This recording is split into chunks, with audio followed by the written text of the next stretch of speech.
আমাদের পৃথিবী থেকে বিলুপ্ত হয়ে যাওয়া প্রাণীদের আওয়াজ কেমন ছিল আসুন শোনা যাক। কিন্তু তার আগে জেনে নিন বিলুপ্ত হয়ে যাওয়া প্রাণীদের আওয়াজ রেকর্ড করা একদম ইম্পসিবল। এই জন্য সায়েন্টিস্টরা এক্সটিন্ট অ্যানিমালস এর লিভিং রিলেটিভস এর উপরে পরীক্ষা করে এই প্রাণীগুলির আওয়াজকে রেকর্ড করেছে। প্রথমে রয়েছে ওলি ম্যামথ, যেটিকে সায়েন্টিস্টরা যান জীবন লাগিয়ে দ্বিতীয়বার জীবিত করার চেষ্টা করছে, যার আওয়াজ এইরকম শুনতে হতো।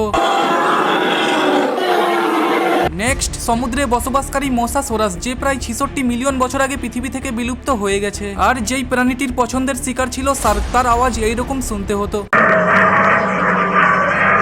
নেক্সট ফাইনালি টিরেক্স, যেটি তখনও ফেমাস ছিল আর আজও হলিউডের জন্য পুরো বিশ্বে পপুলার ডাইনোসর। এমনিতেও দেখতে সেটি যতটা ভয়ানক ছিল তার থেকেও ভয়ানক ছিল তার আওয়াজ, যেটি ছিল এইরকম। তো বলুন কোন আওয়াজটি সব থেকে ভয়ানক লেগেছে।